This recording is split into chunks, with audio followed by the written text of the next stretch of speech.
I think they could go anywhere from 7-10 to 10-7. And, I think either way, the fan base is going to be okay. 10-7, I think the fan base would be thrilled at this point, as long as 2 of the 7 aren't to Dallas or something. But, I think it'll be a good year. I don't. It's a new era. You get some slack. I think everybody understands that. And, Hurts is still brand new. I think it'll be a little bit like 2016 was for the Eagles.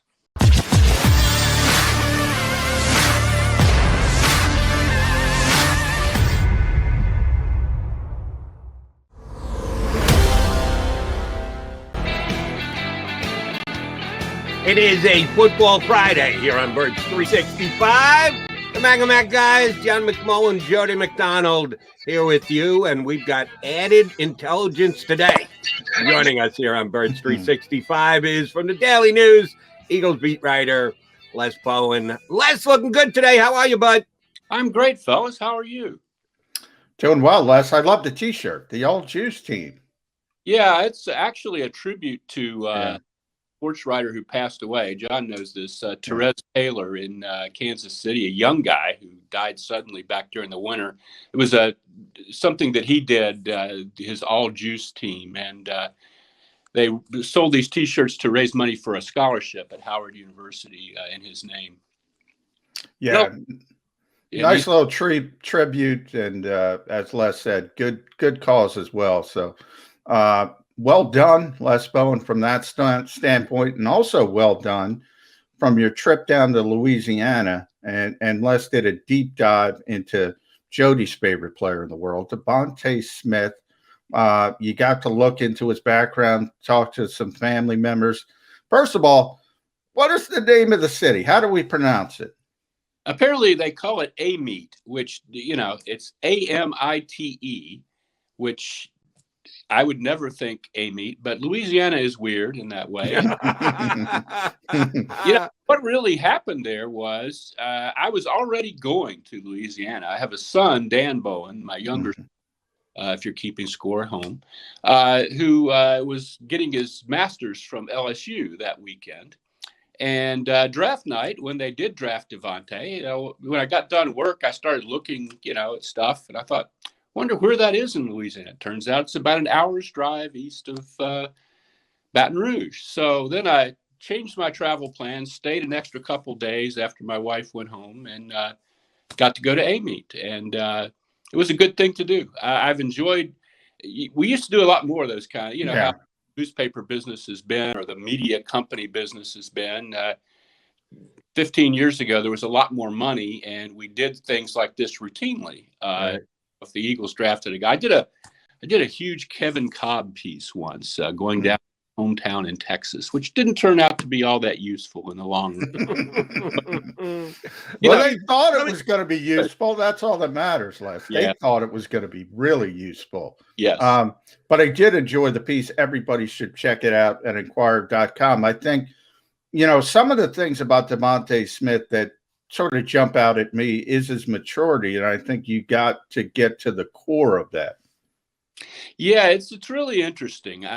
His mom's a social worker in Amite, and when he was little, her job required her to go out and kind of rescue kids from troubled situations, fraught situations where people were, domestic violence and things like this. And he got to, even though he comes from a very stable family situation, he got to see and experience, these traumas through her. And he was very worried about her during this time, didn't like her having to do that. And I think it influenced his frame of mind. His references growing up were all about, doing the right thing and, not causing strife, I guess. He just seems to be, he went back for this last year at Alabama, could have gone to the draft last year, wanted to get his education degree. and has some ideas long term about, helping people and so forth. So, yeah, I think he's a mature guy. I think he's a culture setter kind of guy. And that's, with this team, that's something we're seeing a lot of this year.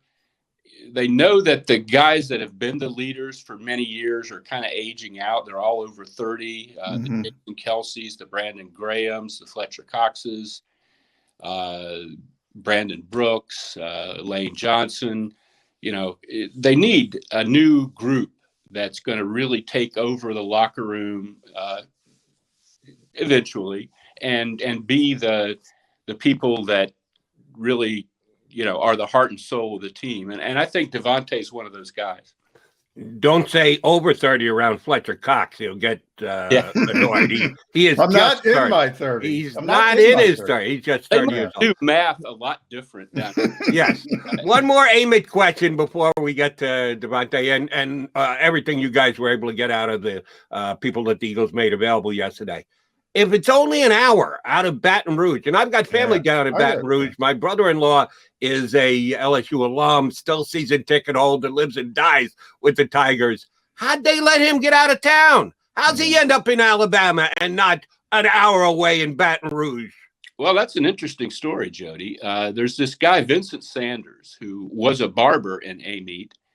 He took over his father's barber shop, and he kind of became, college recruiting is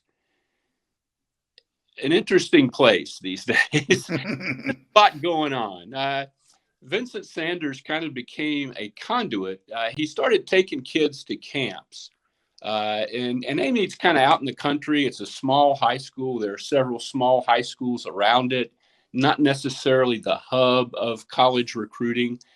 So he had a truck, and he would get a bunch of guys in his truck and take them to like the Under Armour camp or something and pay for it.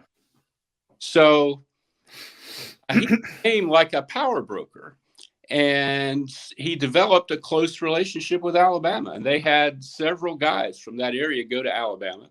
And LSU kind of noticed this. And he claims he got death threats on message board. He doesn't live in Louisiana anymore. He lives in Tampa now. But, that was kind of the deal. And the LSU people were not at all happy about it. So, it's weird. Vincent Sanders claims he doesn't get any money for any of this. I don't know. But, it's an odd, college sports these days, Yeah, it's not. One thing I'll say for college athletes.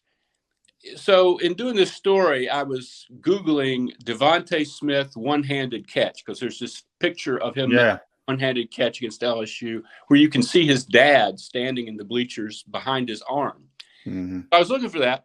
If you Google Devonta Smith and one-handed catch, you can buy all kinds of images of this from all kinds of people, none of whom are giving any money to Devonta Smith. Yeah. I mean, that's weird to me. That's a whole show on its own. But, as an aside, all these LSU guys. I want to know, you saw Jalen Mills over the years, Duke Riley recently. Every chance they get, they put on the purple. Is Dan like that? Is your son like that? There again, interesting aside, my son, who did not play football, did his undergrad at Ohio State. Oh.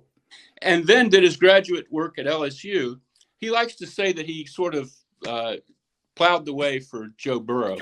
That's exactly where I was going. He's just like Joe Burrow. Yeah. So he wears both, depending on who's doing well at the time. Both teams won the national championship while he was there. Damn. So I'm assuming he's a Yankees fan, Lakers fan. Eagles fan. Okay. But he's trying to get a job in counseling, sports psychology, now that he has his master's. He worked in the athletic department there at LSU. So if you are hired in that capacity and you would like to see your school win the national championship, there you go. Hire Les's son, and that'll get the job done. It's a good selling point, Les. Good selling point. All right, Les, let me ask you. Yesterday, kudos to the Eagles. They made a bunch of people available. You knew the coordinators were coming. You guys' first chance to actually get to question and or at least via Zoom see these guys and a couple of veteran players. Who impressed you the most? Who said something that grabbed your attention the most out of all the guys who were made available yesterday? Well, I think you were touching on this right before I came on. I think Gannon was amazing. Yeah. Gannon, the defensive coordinator. And a couple of us were sort of texting afterward because we don't get to see each other in person these days. We just text, sports writers, guys who cover the Eagles. The Eagles, for whatever reason, made a big deal out of not making this guy available for months and months after he was hired. Yeah. Afraid that he was going to give away some humongous secret, or I don't know what the hell the problem was. But he was, if they could have gotten him out there 3 months ago after, let's say, the first Nick Sirianni press conference, which was kind of he kind of caught people wrong-footed. Yeah. This guy very much sounds like he knows what he's doing. He's been in these situations before. He knows how to handle himself. That would have been a tremendous asset for them to get him out there long before this and kind of reassure people that even though he's young, as the head coach is, he's an adult. I mean, this is a guy that seems to know what he's talking about. And I can't imagine why you wouldn't want to put that out there as quickly as you could. Yeah, I agree, Les. They have this default setting where everybody's going to do poorly. Yeah.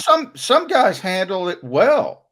Jonathan handled ordinarily well. He handled as well as any coach I've been around in football, From a player standpoint, I think Jalen Hurts handles things well. I think he's very good in those types of situations, never blustered, always even-keeled. Yeah. I think it's a positive. And for some reason, they default to, oh, this is bad. Somebody's got to go out there and talk to the media. Personally, I don't understand it, but I agree with you on Jonathan Gannon. And I think it was ironic, Les, when he said everybody runs the same thing. And so what's he giving away? He's trying to point out the fact that it's not what you do, it's how you do it. And just the fact that he thought about the question, sometimes he came back. Mm-hmm. He did a Jen Psaki and came back to it and gave some really thoughtful answers. If you look at all the coverage today, it's glowing. Yes. How do they not see that? I don't know. I think there was a lot with Sirianni. There was a lot of back then, they hadn't resolved the Carson Wentz thing, and he didn't come off well when he tried to answer questions about that. And they just sort of went into, bunker mode, I think, at that time. There's this fear anytime they put somebody out there that someone is going to ask a difficult question. Well, they are, kind of part of the deal. And you don't have to, you can just answer it in a smooth manner. You don't have to, it's not like that's kryptonite to me, but I don't know. I think things are changing there. I think it might be a little different going forward. And I think this group of coaches is going to help them in that regard. I think they're pretty good. Michael Clay was good. Was good. I don't think they're going to have a lot of problems there in terms of presenting their case to people. I think the guy who's probably the most kind of out in left field is the head coach, but I think now that people have heard him a few times, they realize that he's just like a really sort of boundless enthusiasm kind of guy who can kind of get off on a tangent. And, it's not that he's I think people will learn better how to take him as time goes by. Let's flip it to the other side of the ball. First time you got a chance to talk to Shane Steichen as well, the offensive coordinator. He surely wasn't as ebullient as the defensive coordinator, a little bit more reserved, which lent itself to maybe not getting as much information as you guys wanted if you wanted to speculate as to what the Eagles offense was going to look like. Reading between the lines, and yes, he made you do a little of that. What did you think of Steichen and the offense that he and his head coach, Nick Sirianni, are going to try and employ this year? Yeah, I thought he was solid. I like you said, he didn't give a lot away. I think some fans were worried when he and others said that the offense wouldn't be that different. I think players take that as a good thing because they don't have to totally, reorient themselves. But the Eagles haven't been good on offense the last couple years, and I think that worries fans. But I don't really think. I think the Eagles they were up to date with their concepts pretty much, with some exceptions. It was the plays that were called in the situations they were called in and the execution of those plays that made it a bad offense, not necessarily the concept. I mean, they won a Super Bowl with that concept. They just didn't, they ran it differently as the years went by. So I wasn't that worried that they're going to have a similar offense. I don't think any modern, state-of-the-art NFL offense is that different from the one they've been running. It all sounds good to me. It's going to come down to whether the offensive line is healthy and whether Jalen Hurts is really all that. It's boring. You're right, Les. And one thing that stuck out to me about Shane is when he was talking about the offensive line. He said, I believe they're freaking good football players. When he's looking at Lane Johnson, Brandon Brooks, Jason Kelsey, the historic attrition on the offensive line for the Eagles, that's why they had a bad offense. I mean, it's boring, but that's why they had a bad offense. If you can block people, you're going to be able to do some things. And it's a big if. But if these guys are healthy, Les, that's why I think you see the excitement from Shane Steichen and saying, wow, these guys can play. Well, that's the thing. It's been a couple years now of guys in and out. Brandon Brooks, it's even Lane last year with the ankle. When we talked to him, he's been fighting this since 2018. If they're healthy, yes. Surely that has to happen sooner or later. You would think the odds come out positively. And they did develop some depth last year. I think he is excited about that offensive line with good cause, I believe.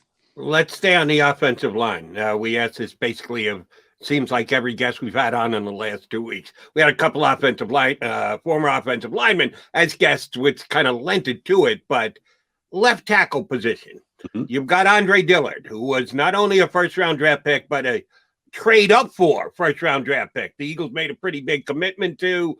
Injury took out all of last year. And then you've got Mailata, who was a lottery ticket, late-round draft pick, but has made really nice strides and opened some eyes. Those two guys will be doing battle for that position this year. Different people will theorize as to how they look at it before they ever get going on the field. High pick, low pick, guy who's actually shown you something when he's out there, Mailata, versus a guy who really hasn't. How do you think that plays out? How do you think the Eagles look at that competition? We know it's a competition because every chance an Eagle coach gets to talk, he says something about competition. So we're certainly believing that's going to be the case at left tackle. How's it going to play, Les? That's going to be fascinating to watch because, I think the fan base is all like 99% Mailata because yes, they are. I got killed for this. He's the kind of guy you pull for, but I don't know. Andre Dillard is very, very talented. Yes. Especially as a pass protector. He's very smooth. And, he did get hurt last year. It wasn't that he went out and just fell on his face. Right. He fell on his face the year before at right tackle. He didn't really fall on his face at left tackle. He was maybe not everything he might have been, but, he wasn't terrible at left tackle. We'll see. They're not going to just give up on Andre Dillard because they have Jordan Mailata. And with Mailata, the fans don't want to hear this, but as much of a physical marvel as he is, there are still times when you can tell that he just started playing this game a few years ago. There are times when he just totally misses what's going on, and does exactly the wrong thing. And it doesn't happen a lot, but it happens. And I don't know how it's going to work out. They can both be starting left tackles in the NFL, I think. People love, Mailata's competitiveness, his embrace of his, the gargantuan task that he had coming into this with no background whatsoever. That should not work out 90 times out of 100. That should not work out. A guy that's never played the game, trying to make him into a football player. This guy has been so persistent and so dogged and so committed that it might work out in his situation. But Andre Dillard was a first-round pick for a reason. He is talented, and we'll see. There are questions about his makeup. Did I bring this up the other time I was on with you guys? I did a story, Andre's first training camp, that resonates quite differently now than it did then. His high school coaches came to camp, and I talked to them. I remember that day, Les. And it was, at that time, Andre was being celebrated as this great young player that they had nabbed, that he had slipped a little bit in the draft. And they were telling a story about he had been a basketball player, and they wanted him to play football. And he came out for football. And he was, freshman or sophomore. He thought he was going to play JV. And they said, no, you're going to play on the varsity. And he was like, whoa, wait a minute here. Varsity? And they sort of concocted this ceremony where the team leaders would present him with a varsity jersey to get him to feel good about going to the varsity at a young age. And at the time, it was a cute story. But then as you got into the season and people sort of implying or inferring that Andre wasn't that committed, that he didn't love it, that he wasn't, his heart maybe wasn't all in what he was doing. The story hits differently. Yeah. This is something that happens in football. I think most of the guys out there would rather be in the NBA if they'd had their druthers. Yeah, that's why they always talk less. That's why they always talk about love and ball. That's right. Why Nick Sirianni. Yeah. We had Chris Landry on a couple of weeks ago. He told this exact same story. Well, a lot of these guys, it's their means to making a good living. Yes. And once they hit that bar, it's like, okay, I made it. I'm done. And I think thing to figure out in the draft. Yeah. It is. They all have agents who prepare them to say the right things in interviews. Yeah. Danny Watkins was all about it. He was a guy that loved hard coaching, he told me, right after he was drafted by the Eagles. Yeah. You just can't know whether somebody really wants to do this. It's a really hard sport. It's the hardest, I think. That and this and hockey, the two sports I've covered most, are really hard to play day after day after day. You get the crap beat out of you. You're playing, black and blue knees and elbows, and with football, you might not know who your grandkids are when you're 60. It's you have to really want to do this to be good. To put that on another layer with Andre Dillard in that competition, did you make anything out of the bringing in of LaRaven Clark, who's got some kind of versatility? And I only bring up, he's not going to be competing less. I only bring this up for the point of, are they preparing sort of Andre Dillard? It's like win the job or bust, because you mentioned he failed at right tackle. He can't be a swing tackle. So Jordan Mailata has proven he'll at least be willing to go to both sides. So is it, win the job or bust for Andre Dillard? It might be, depending on how he looks. I mean, if they're both tremendous in training camp and the coaches decide just to go with Mailata because he was there more last year and he's bigger, maybe not. But if Dillard doesn't look good and doesn't win the competition and isn't thrilled about being, not the starter, and like you said, he doesn't offer you a lot of positional versatility, certainly I could see LaRaven Clark being a hedge. You know, you need some depth. You already have Driscoll. You have this guy. You could certainly, if Mailata wins the job cleanly and you don't really think Dillard is ever going to get it done, cut the ties and go, you know, get that off your plate. I do think that's a possibility. LaRaven Clark, however, I had like a lot, I don't watch these guys watch film of the Indianapolis Colts, but I knew he was a big prospect coming out. Third round pick, yeah. He kind of sucked in Indianapolis. Yeah, he did.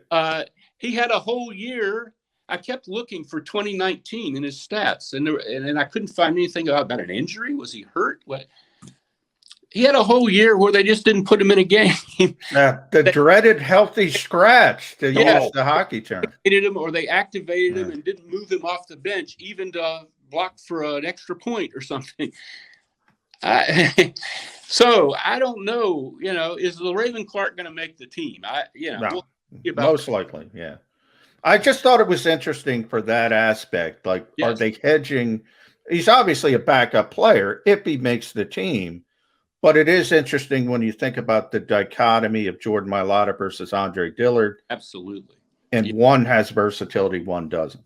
With LaRaven Clark, the big LaRaven Clark anecdote is in fall of 2015, after the season, Brett Veach, former Eagles assistant, now the general manager of the Kansas City Chiefs, is watching film of offensive linemen, and he's watching this guy from Texas Tech, LaRaven Clark, and he notices their sophomore quarterback, Patrick Mahomes.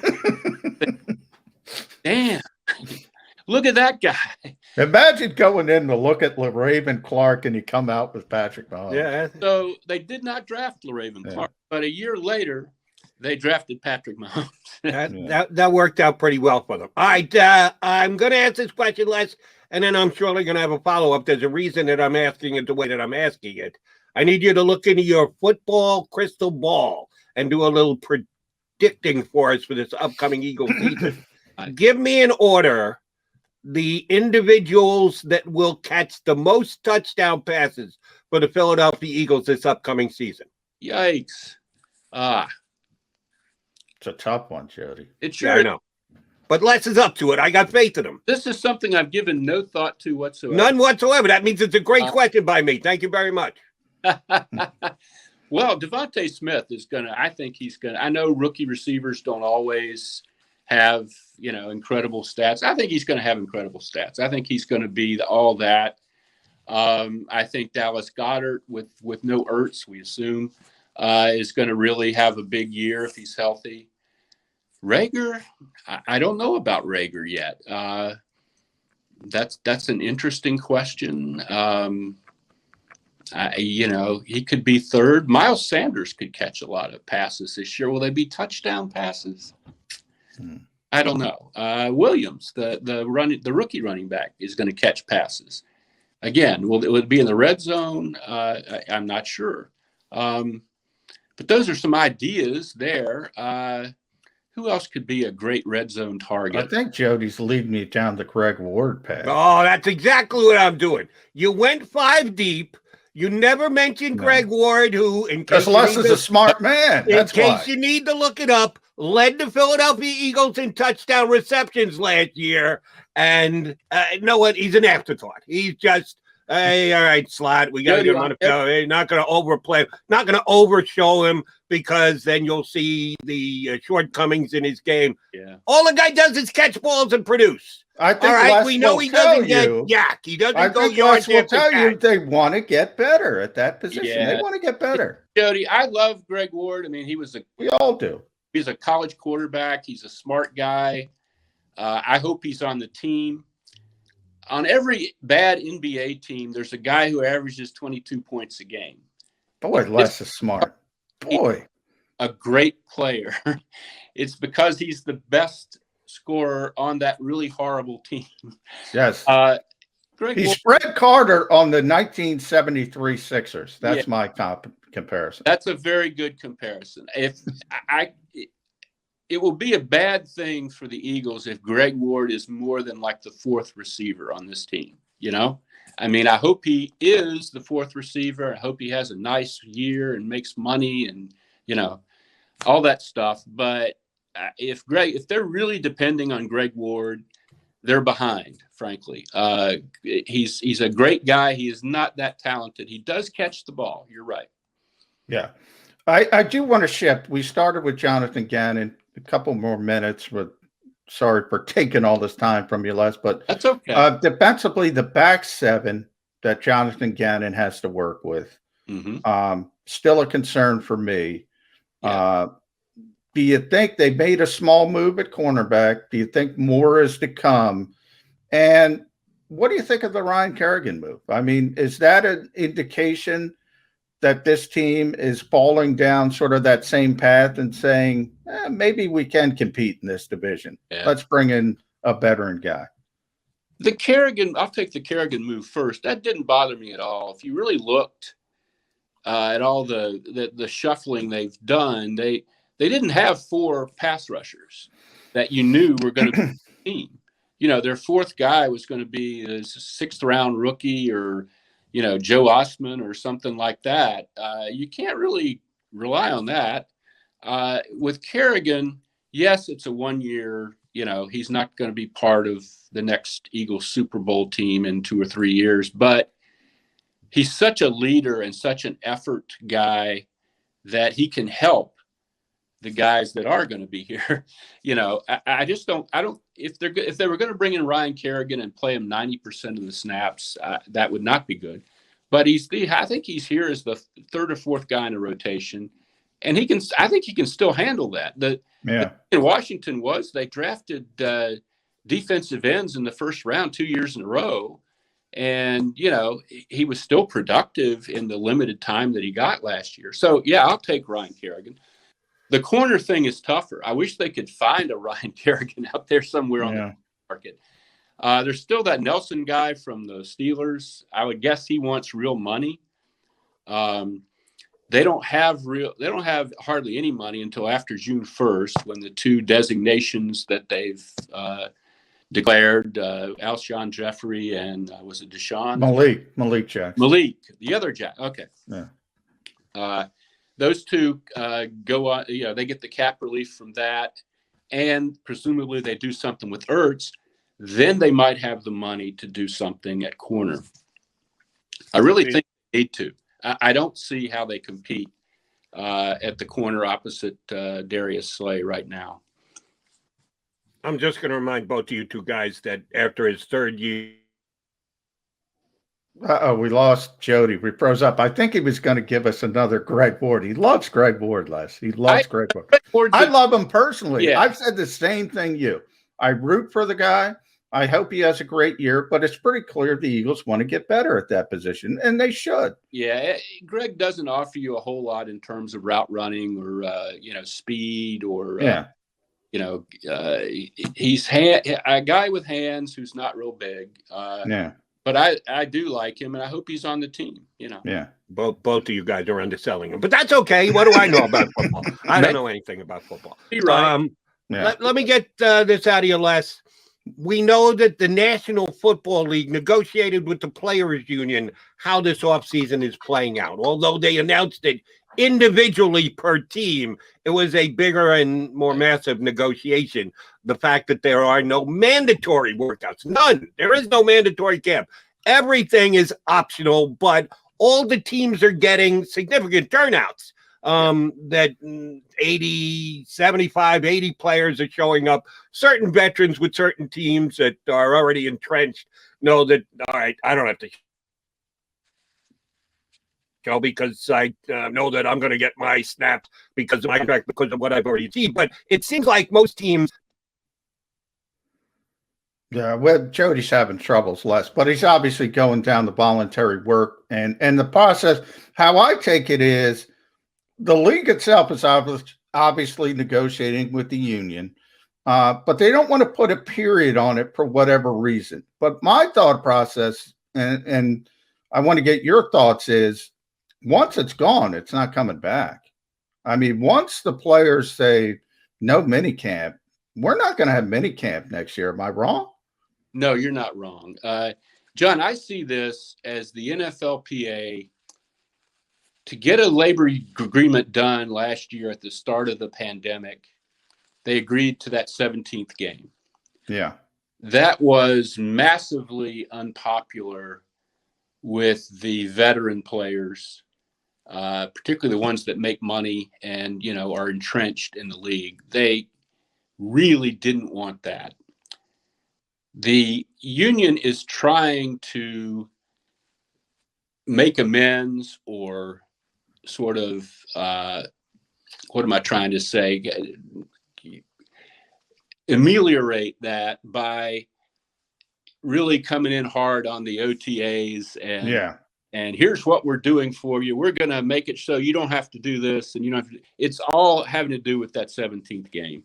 That to them, that makes this much harder, and they don't want to have to, risk injury in the spring now that they're doing more in the regular season. I don't know how it's going to work out. It might work out great. Who knows? But they've been fighting for quality of life issues for a long time and trying to scale back the offseason. Interesting. I bring it back to the coaching staff. I don't know if you heard before you came on, I was mentioning maybe getting this new coaching staff with such young players. I'm an old school guy. I admit it. You covered this league for a long time, going back to two-a-days. A lot of old school guys. We had Hollis Thomas on this week. He mentioned the fact that you need to practice to get good at this game, and they have that mentality. Maybe new ideas, new voices, younger people that look at things in a different way.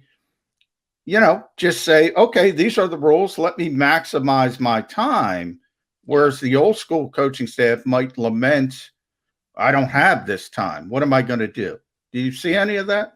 I do. I do see that quite a bit. I think the NFL is kind of over. There's a tendency to make too much of everything in the NFL. One problem they have is that the offseason is so much longer than the other three sports. Yeah. If you've ever covered the other sports, basketball, the playoffs end in June and they're back in camp, late September, early October. Baseball, November to February is the off season. Hockey, the Stanley Cup usually ends in June.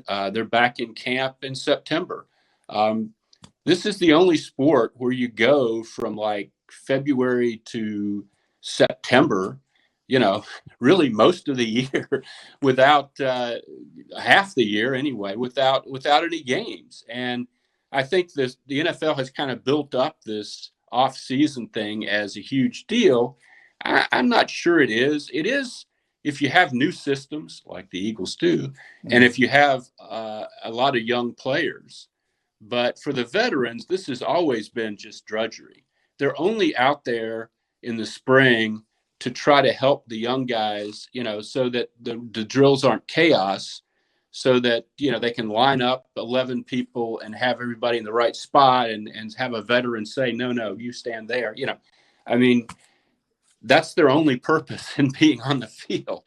They don't need this. They all work with trainers. They all, nobody's like gaining 50 pounds in the off season or anything like that. I think it's a permanent change. I think you're exactly right. And I think in 10 years, nobody will even remember that it was ever any different. Last thing for me, and sorry for the drop off there, a little technical problem, but thanks for rolling with the punches for us and with me. Jeff Lurie used the word transition way back at the start of the offseason when they decided to swap out the coaching staff and give Doug Peterson his walking papers. I see transitional elements of what this upcoming season is going to look like, in addition to just swapping out the whole coaching staff, but the changes to the roster and the like. We're hoping to have a full-blown season this year. We know they're going to play 17 games. When I say full-blown, I mean packed stadiums, that we're trending in that direction, that we're doing well against the coronavirus, and the NFL thinks they're going to have maximum capacity for all their games. How is the Philadelphia fan base, specifically those who are going to show up at the Link 8 Sundays this upcoming year, how are they going to handle this transitional year for the Eagles? Boy, that's a good question, Jody. I think it'll be okay because I don't think anybody's expecting, 13 wins or anything. I think they'll be eager to see, what the new coaching staff brings, and some success will be, if you can see progress, if you can see Jalen Hurts doing things, if Nick Sirianni, makes sense, if the defense is better, I think people will be very happy. They'll be very happy to be out there in the parking lot. If tailgating is allowed, we don't know that yet. They'll be very happy to be in the stands. And I don't think it'll be, unless the team is just dreadful and it looks like, oh my God, they've hired a terrible coach and this quarterback is awful. That would make things different. But if they, I think they could go anywhere from 7-10 to 10-7. And, I think either way, the fan base is going to be okay. 10-7, I think the fan base would be thrilled at this point, as long as 2 of the 7 aren't to Dallas or something. But, I think it'll be a good year.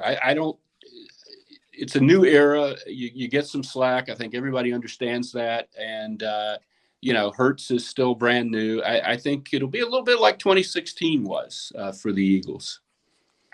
And 2016 was not a bad year if it leads to 2017 and 2021.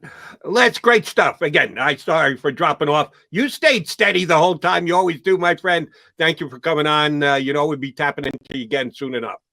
Thank you very much, guys. Thanks, Les. That is Les Bowen from the Daily News. Been covering the Birds for decades here in this town. Does a great job in his writings and whenever he comes on with us. We would be the Mac and Mac guys. He's John McMullen. I'm Jody McDonald. Hopefully our connection stays solid because we still got an hour left on Birds 365. If you missed any of today's show on the JAKIB Media channel, listen to the podcast on your way home. Available on YouTube, Apple, and Spotify.